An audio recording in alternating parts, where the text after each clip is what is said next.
Police worked well into the night, carefully examining the site of a bizarre incident they still can't explain. It happened yesterday in a shopping area under the spot now marked by that blue tent. There was a couple, an older guy and a younger girl. She was sort of leant in on him. It looked like she'd passed out, maybe. He was doing some strange hand movements, looking up to the sky. Police say the two were found unconscious, though with no visible injuries, likely exposed to an unknown substance. They were rushed to hospital, where authorities today declared a major incident. I can confirm that they're currently being treated here at Salisbury District Hospital and that their condition does remain critical. Authorities didn't name the two hospitalized, but British media identified the man as 66-year-old Sergei Skripal, a former Russian spy convicted in 2006 in a Moscow military court of treason.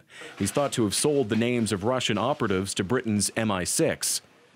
Then 4 years later, a deal between Russia and the U.S. saw prisoners from both countries flown to freedom, including the colorful Anna Chapman, a Russian sleeper agent arrested by the FBI, and the lower-profile Skripal, granted refuge in England. Police kept a close eye on his home today. We are conducting some extensive inquiries to determine exactly what led to these two people falling unconscious and to clarify whether or not any criminal activity has taken place. They left without saying whether the pair could have been poisoned. Still, the case reminds many here of the story of Alexander Litvinenko.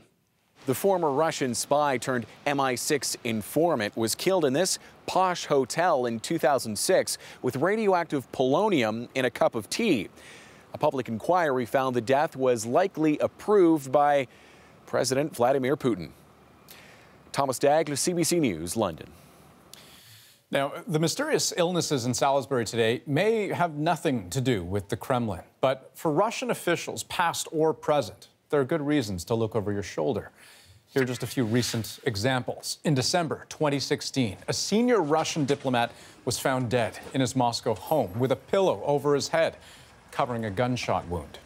That same month, a former general in the Russian intelligence service, the FSB, was found dead in his car, parked on a Moscow street. And in August 2017, a Russian politician critical of the Kremlin was gunned down in Kiev in broad daylight.